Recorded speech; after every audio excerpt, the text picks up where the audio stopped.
How to play Fortnite on a school Chromebook. Now, first things first, you're going to have an Xbox account. If you don't have an Xbox account yet, you have to create one by using your Google browser. Just search for register Xbox, and then afterwards, if you already have an account, let's proceed on this method. Now, pull up your preferred web browser and head over to Cloud Gaming Xbox. Now, click on the first result, which says beta. Now you will be routed to this page. Make sure that you have logged in successfully. And once you have logged in, just click on this magnifying icon right here.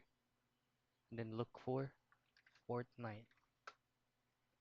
Now you're gonna have to click the game and it will launch by itself.